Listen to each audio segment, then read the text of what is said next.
Matin, est-ce que ce matin je peux commencer à parler? Je vais voir des personnes qui sont connectées. Amen. Ce jour, c'est un jour très particulier. Je voudrais parler un peu sur les grands hommes de Dieu. Amen. Sur le départ des grands hommes de Dieu. Peut-être que les gens diront que je parlerai peut-être sur ou bien des personnes que moi je parle des personnes que moi je connais et avec qui j'ai été. Je ne serai pas là pour parler des personnes qui sont au Congo, que je n'ai jamais vu comment est-ce qu'ils marchent, je ne connais pas leur vie. Est-ce que ce matin, je peux commencer à parler? Merci Père, merci Père. Est-ce que ce matin, je peux commencer à parler? Amen. Notre verset de base ici, nous allons prendre dans le livre de Deutéronome chapitre 31. C'est avec ça que nous allons travailler. On va comprendre dans l'histoire de la Bible que Dieu a oint des personnes. Et aux yeux des hommes, ils ont expérimenté la puissance de l'esprit. Et aux yeux des hommes, aux yeux de l'humanité, ils ont expérimenté la puissance glorieuse de Dieu. Alléluia. Et on va comprendre dans le sens de la parole qu'il y a ce qu'on appelle l'héritage. Et lorsque on parle de l'héritage, on voit quelque chose qui va être destiné à une personne qui va rester. Donc, quoi, lorsque le testateur écrit un testament, le testament reste comme témoin de la parole ou bien du gestionnaire, amen, présent ou précédent, amen. Donc on comprend tout simplement dans le sens de l'héritage qu'il y a aussi ce qu'on appelle l'héritage par la sagesse. Or, est-ce que je peux commencer ce matin à développer? Vous savez, beaucoup de personnes aujourd'hui disent toujours comme j'ai eu des questions qui ont été posées, pour dire, mais c'est qui c'est les hommes que toi tu mets là? Non, on ne les connaît pas. Je dis, c'est normal. Vous connaissez que des personnes qui sont affichées dans les médias, dans les réseaux sociaux, les Facebook, les WhatsApp, les Twitter, les TikTok, toutes ces choses-là, ce sont des personnes que vous connaissez. C'est-à-dire que même ton frère qui est près de toi, tu ne connais pas. C'est que même la capacité que Dieu a mis au-dedans de ton frère, ça aussi tu ne connais pas en fait. Mais c'est lorsque tu expérimentes pour voir ce que Dieu a mis en eux, ainsi tu vas témoigner au nom de l'Éternel pour dire Seigneur, donc tu as vraiment utilisé ces hommes très puissants ici. Alors, est-ce que ce matin, je peux continuer à parler? On comprend qu'aujourd'hui, la plupart de nos hommages n'appartiennent qu'aux personnalités. La plupart de nos hommages n'appartiennent qu'aux personnes certainement qui ont impacté, mais qui certainement de Washington, de New York, on les voit à travers une télévision. Mais ces hommes de Dieu qui sont affichés ici, ce sont des personnes avec qui j'ai marché, avec qui j'ai échangé et avec qui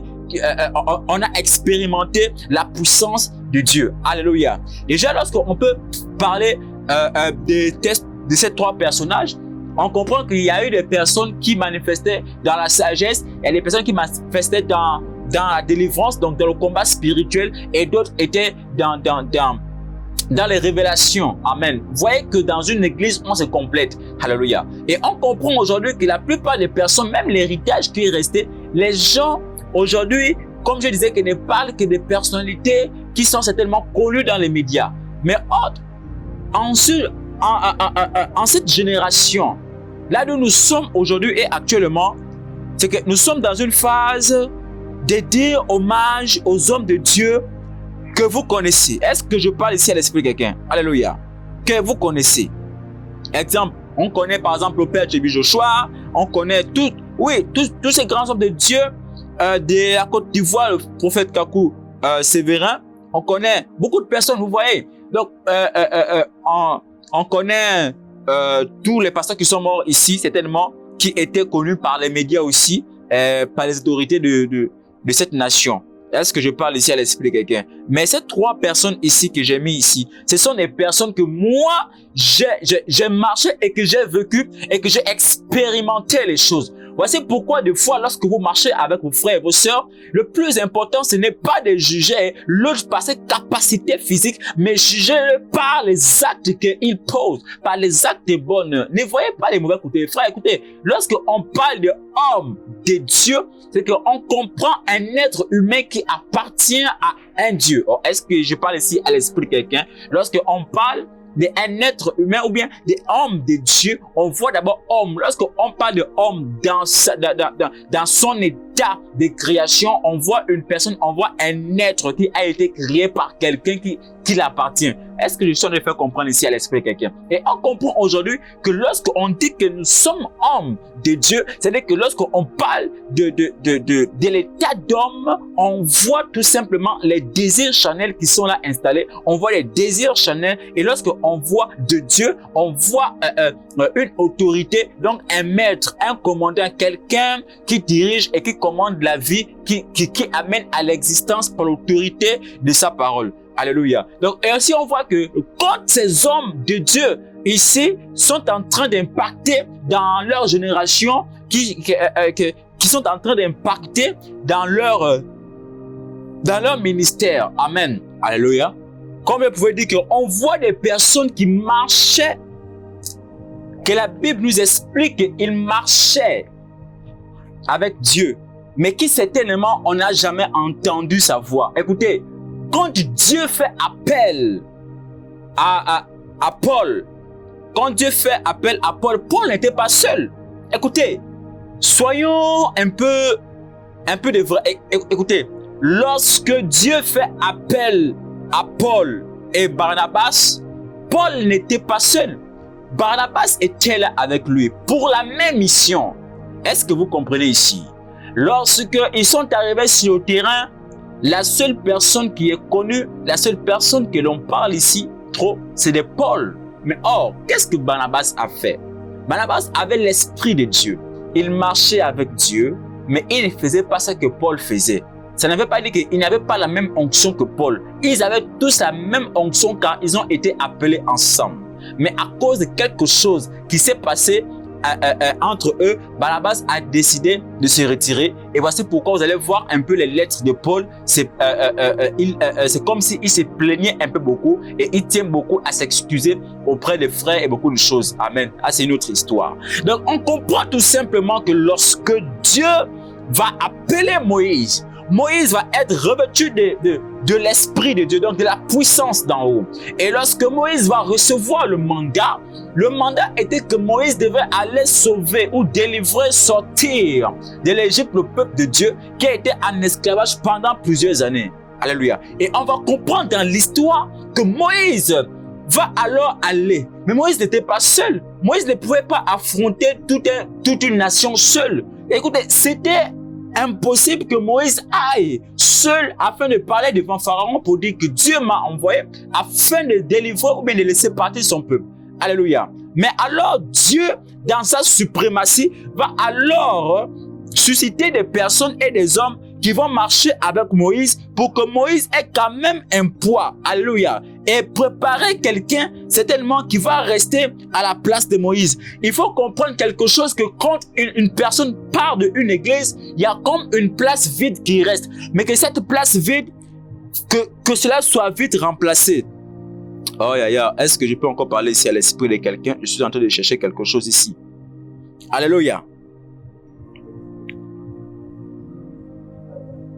Alléluia.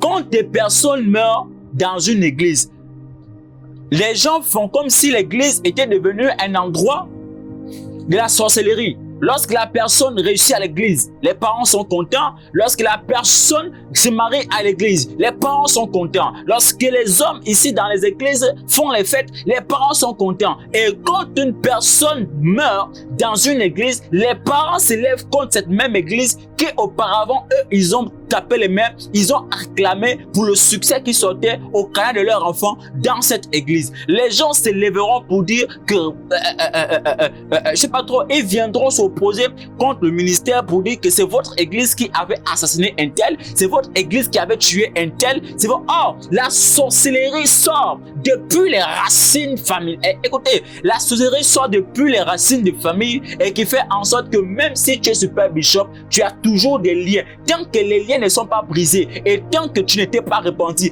tant que tu n'as pas fait un dépouillement, l'Éternel certainement te gardera. Mais à un certain moment, parce que quoi? Parce qu'il y a encore les liens du péché qui te réclame encore? Est-ce que ce matin, je suis en train d'édifier l'esprit de quelqu'un? Et ce sont des choses qui se passent aujourd'hui dans les églises où j'ai assisté, ou même des parents au temps vivant, des parents n'ont jamais, ils ne se sont jamais opposés à l'église pour dire, nous ne comprenons pas pourquoi notre enfant vient prier ici. Et lorsque l'église fait tout pour l'enfant, les parents sont contents à la maison. Lorsque l'église fait tout pour vos enfants, les parents sont contents à la maison. Et lorsqu'il arrive que quelqu'un décide dans une église, alors on décide alors d'exposer le visionnaire ou le leader de cette église pour dire que ce sont des sorciers. Frères dans le Seigneur, ce sont des personnes qui n'ont pas compris. Voici pourquoi moi je voudrais dire toujours, frère, en quantité de bâtisseurs, que des personnes qui veulent bâtir sont des personnes qui doivent payer le prix. Tu veux aller au ciel, il faut payer un prix. Car pour aller au ciel, on ne part pas au ciel avec la chair que l'on a.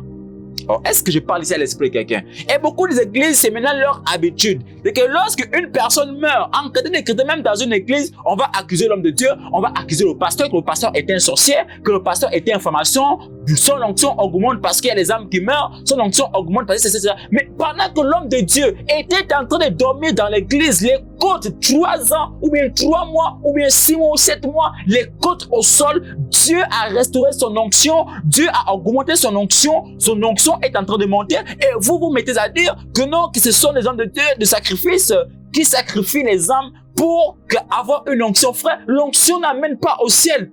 Je te fais comprendre que l'onction n'amène pas au ciel. L'onction est quelque chose qui nous amène est une puissance qui est reliée au Saint-Esprit, qui nous amène à opérer dans le surnaturel, à faire des choses que la chair ne peut pas faire. Mais nous faisons ce que l'Esprit fait. Est-ce que je parle ici à l'esprit de quelqu'un? Alléluia. C'est déjà devenu quelque chose où des personnes dans les églises, quand une personne meurt, les parents vont se lever. Frère, mais pendant que ton enfant est en train de jouer au bandit dehors, et pendant que l'église a récupéré l'enfant et que l'enfant se repentit, vous vous êtes réjouis de la repentance de votre enfant pour dire que votre enfant aujourd'hui, il n'est plus bandit à cause de l'église, et quand l'enfant meurt et l'enfant va au ciel, vous ne voyez pas l'endroit où l'enfant part, mais vous voyez l'acte qui a été posé selon le décès de l'enfant. Frère du Seigneur, mais lorsque vous êtes des enfants, quand vous réagissez comme ça, vous êtes des enfants. Un vrai chrétien ne peut pas réagir. Au contraire, que quand une personne meurt, c'est quelque chose de très bien. Quand une personne meurt, gloire à Dieu, parce que moi je crois que toutes les personnes qui sont ici, ils sont allés au ciel. Frère, je ne peux pas dire ou bien certifier ou bien penser négativement de la personnalité d'une personne qui a donné sa vie à Jésus, d'une personne qui a donné son corps, son âme et son esprit à l'évangile pour le sacrifice du royaume de Dieu. Frère, il y a des personnes quand même qu'il faut quand même avoir des considérations. Il y a des personnes que moi je connais qui ont servi l'Éternel avec foi, avec vivacité, avec plein d'humilité au service de Dieu, qui ont été comme un sacrificateur et des personnes qui se tiennent à la brèche. Est-ce que je parle ici à l'esprit de quelqu'un? Mais aujourd'hui, la chrétienté a évolué et que même la sorcellerie est en train d'embraser leur connaissance. La sorcellerie est en train de déformer leur vision. La sorcellerie est en train de déformer votre vie spirituelle. Car lorsque une personne meurt, toutes les personnes deviennent comme des malheureux. Frère, alléluia. Il y a eu des hommes ici qui ont payé le prix pour que leur famille, il y a des hommes ici qui ont payé le prix pour que des personnes gagnent le royaume. Il y a des personnes ici qui ont sacrifié leur corps, qui ont sacrifié leur vie. Frère, pour l'avancement de l'œuvre de l'Éternel. Est-ce que je parle ici à l'esprit de quelqu'un? Alléluia. Il y a des personnes se mettront à dire que mais pourquoi est-ce que l'église est comme ça? Pourquoi est-ce que l'église est machin? Mais arrêtez un peu de parler.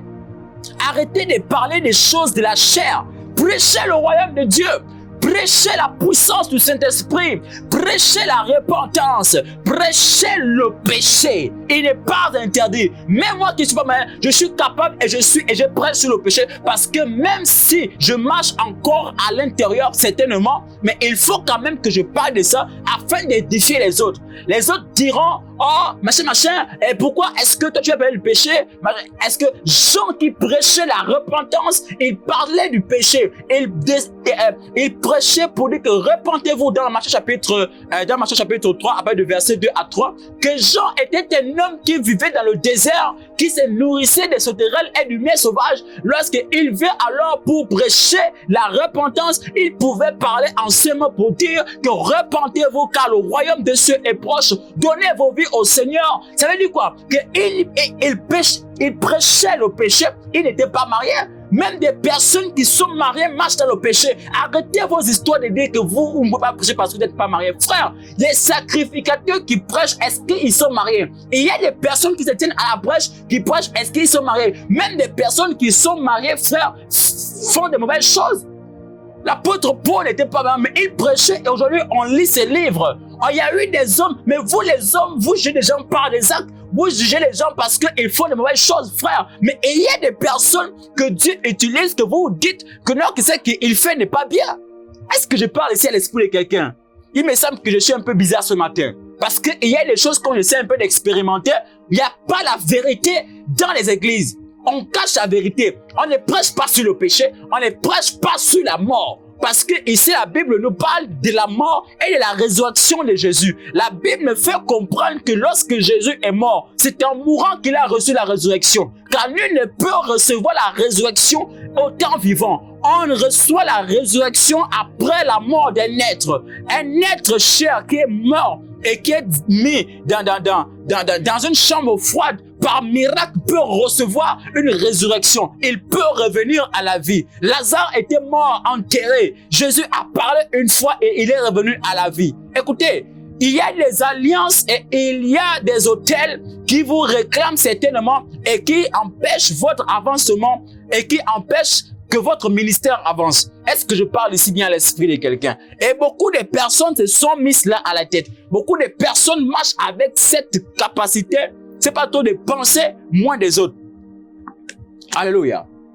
Lorsque nous voyons l'église primitive, ce n'était pas l'église d'aujourd'hui. L'église primitive marchait dans l'harmonie, marchait dans l'amour. Mais aujourd'hui, les parents et même des païens disent quoi? Oh, je savais que l'église, ça n'allait pas avancer. Oui, tu savais que l'église n'allait pas avancer. C'est pourquoi toi, tu ne partais pas. Mais et ceux qui sont allés là-bas, parce qu'il y a eu des paroles qui ont été prononcées. Les gens diront, je savais que le frère allait mourir.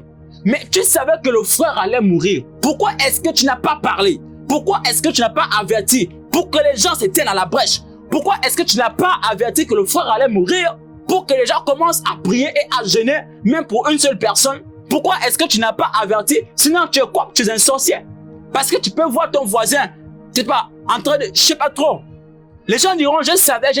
Mais tu savais pourquoi tu n'as pas fait. Tu savais pourquoi tu n'as pas parlé. Tu savais pourquoi tu n'as pas parlé. Jésus savait, il parlait. Jésus savait qu'il allait mourir. Il le disait. Jésus savait qu'il allait avoir la résurrection. Il le savait. Jésus savait qu'il devait aller préparer une place auprès du Père. Il a fait. Jésus savait, mais il a parlé. Est-ce que je parle ici à l'esprit de quelqu'un?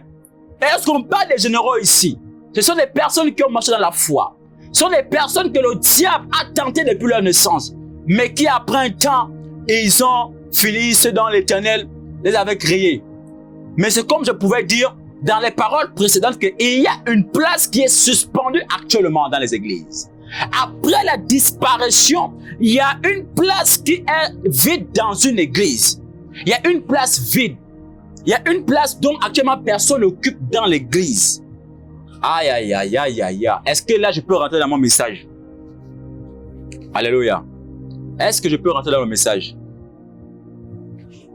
Il y a une place que actuellement personne n'occupe dans l'église. Actuellement. Après la mort d'un être cher, il y a un poste qui reste vide. Après la mort d'un être cher, il y a l'onction qui est suspendue. Donc l'onction de ceux qui ont terminé leur... Vous voyez? Je pourrais dire que l'onction n'amène pas au ciel.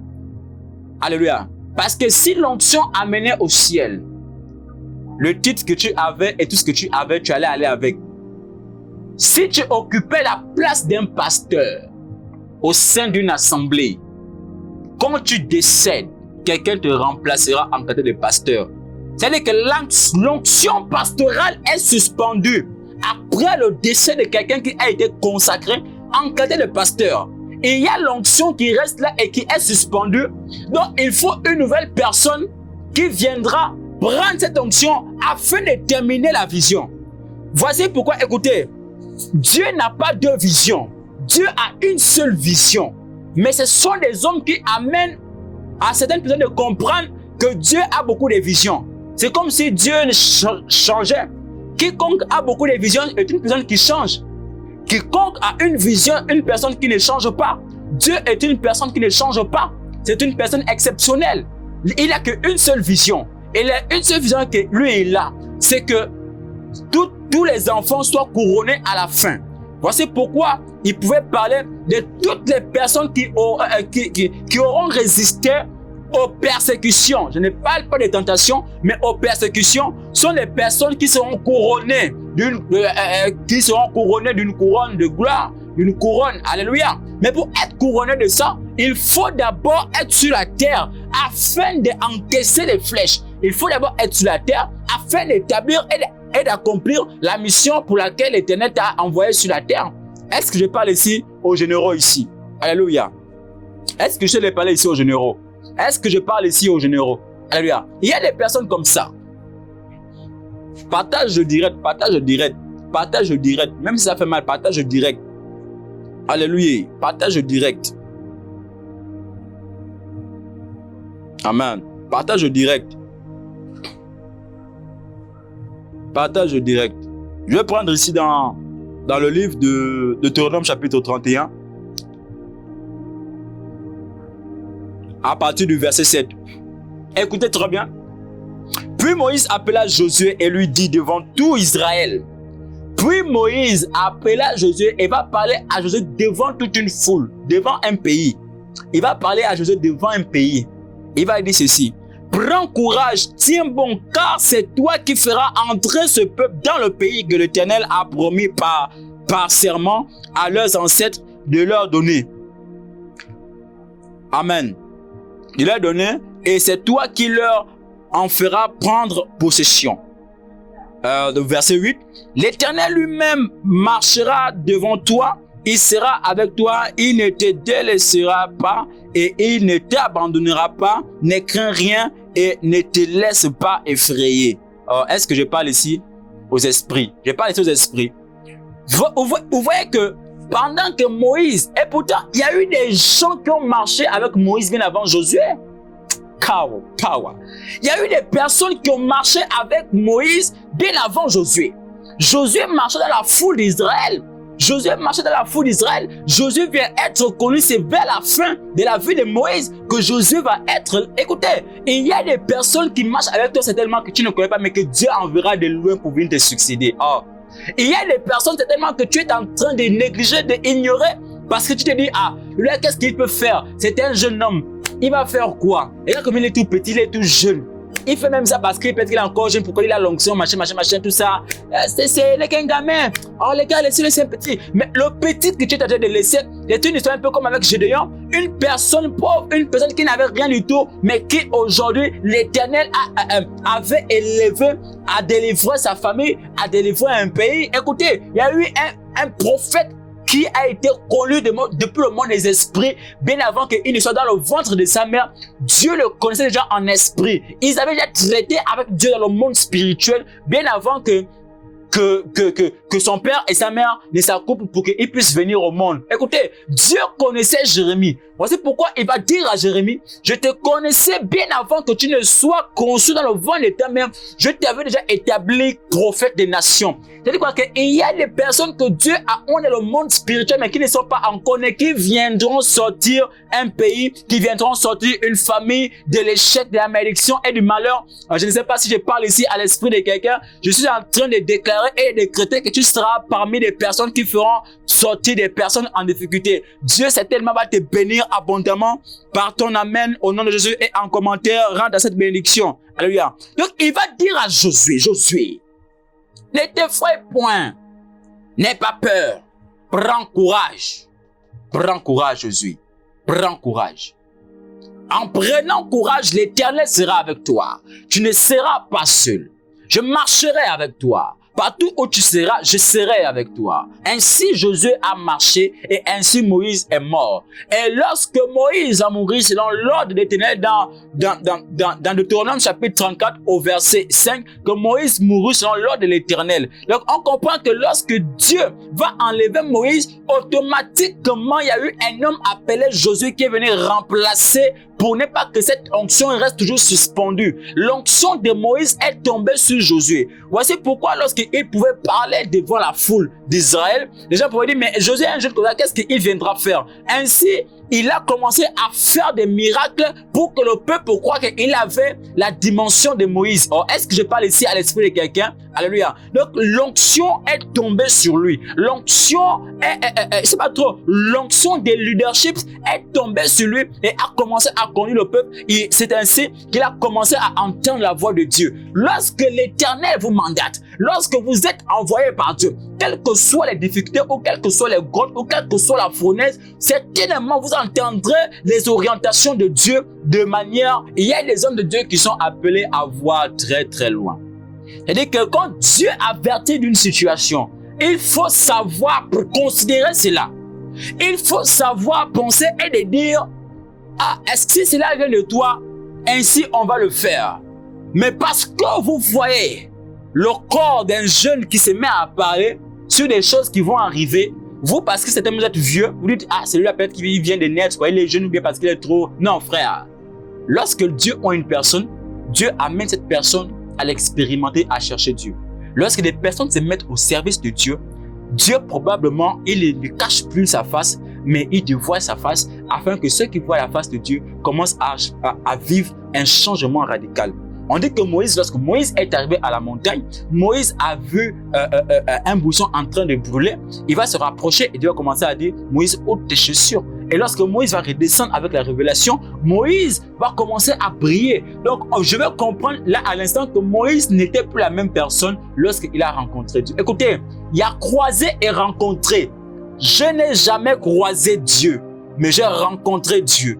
Et il y a des hommes et des femmes qui disent toujours que moi, on ne croise pas Dieu. Moi, j'ai rencontré Dieu. Et quand j'ai rencontré Dieu, j'étais comme un fou. J'étais comme dans la misère. J'étais comme quelqu'un qui était abandonné. Et Dieu me dit, Josué, regarde ici cette nation. Il y en aura des mères et des pères qui te viendront en aide. Il y aura des femmes que je susciterai qui deviendront tes mamans. Oh, est-ce que je parle ici? Est-ce qu'ici, il y a des mamans ici? Est-ce qu'ici, il y a des mamans? Et voici pourquoi vous verrez que la plupart des personnes qui me fréquentent ou que je fréquente, ce sont des mamans. Écoutez, quelle que soit la province où je peux être, je ne peux pas dormir dehors ou bien dans un hôtel. Dieu suscite une maman et je vais... Oh, est-ce que je parle ici à l'esprit de quelqu'un?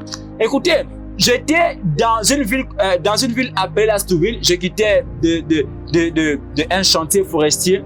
J'avais démissionné et je partais pour chercher à rencontrer Dieu. Voilà, je cherchais à servir Dieu, beaucoup de choses. Et je vais arriver dans l'Astrouville.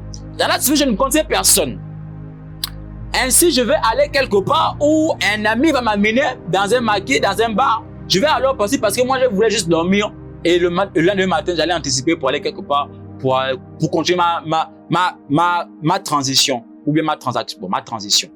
Et pendant que je vais être là dans cette ville, pendant que je dormais, l'Éternel m'a enlevé dans l'esprit. Il m'a enlevé en esprit et il a commencé à me faire voir l'histoire de la famille où j'étais en train de dormir justement. Et pendant que je dormais, j'étais en train de dire, mais Seigneur, mais pourquoi est-ce que cet homme est mort comme ça facilement et pourtant il a laissé une grande famille? L'Éternel me parlait ensemble pour dire, Josué, fortifie-toi et prends courage parce que le matin, tu t'adresseras à cette famille et certainement, et d'autres personnes vont accepter le Seigneur. Et c'est ainsi le matin, alors je vais alors réveiller celui qui m'a hébergé durant cette nuit-là, après qui m'a mis dans un bar où j'étais obligé de partir parce que j'ai cherché des endroits de dormir dans les 2014. Alléluia. Et dès le matin à 6 heures, je vais me lever et je vois une maman venir parce que je ne connaissais pas la mère de de mon ami.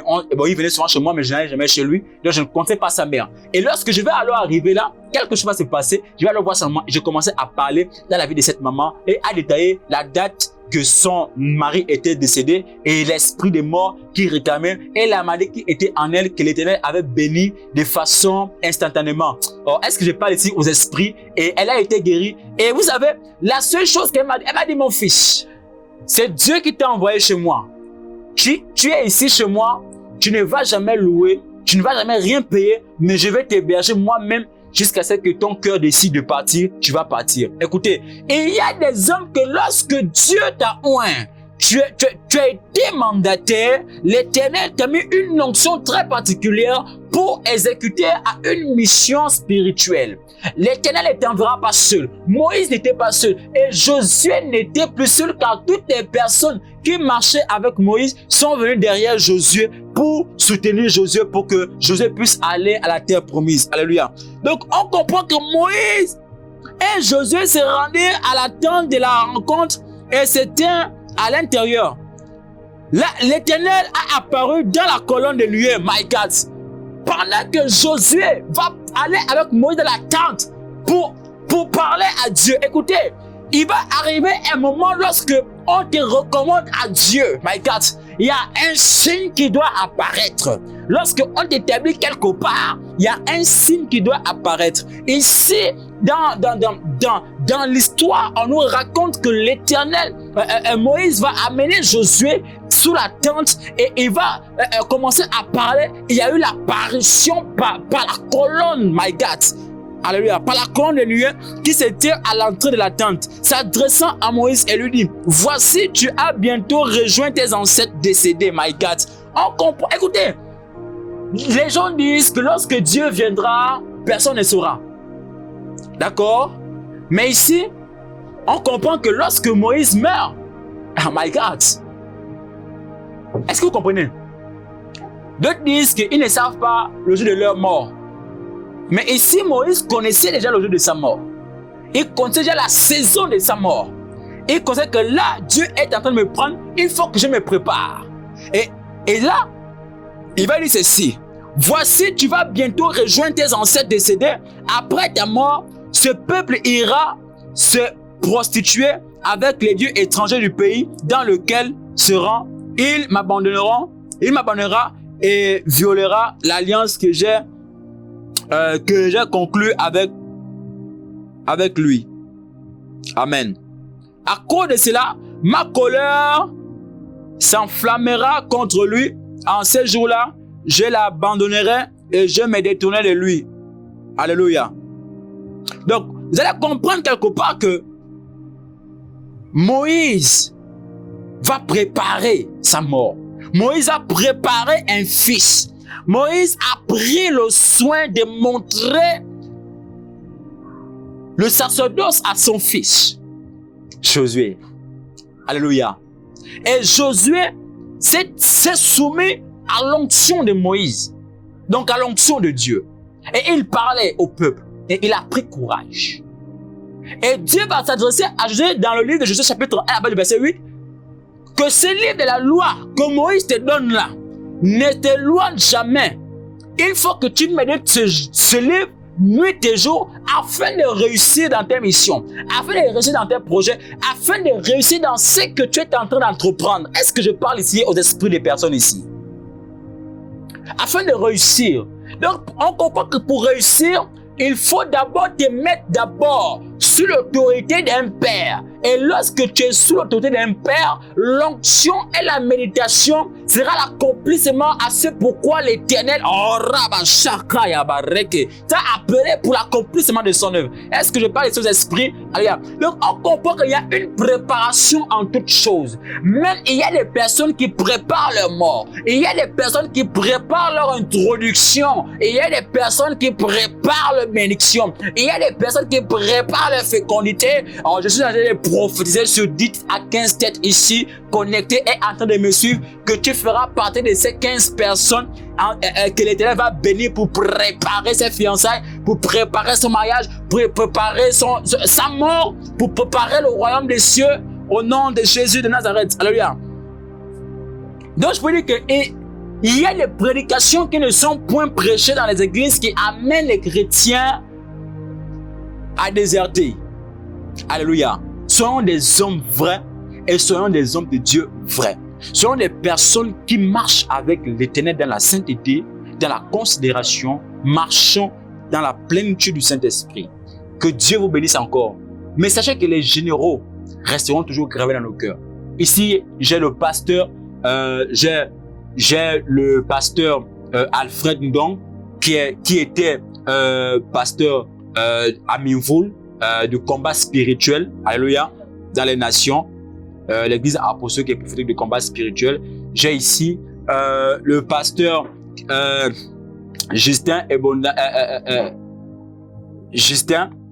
qui était secrétaire général de l'église mère de Lastourville, du ministère apostolique et prophétique du combat spirituel dans les nations, église tempête de Siloé. Amen. C'est lui le pasteur. Maintenant, ici, j'ai un ancien que j'ai connu, un homme très humble au service et certainement qui me côtoyait beaucoup, qui me voyait beaucoup. Amen.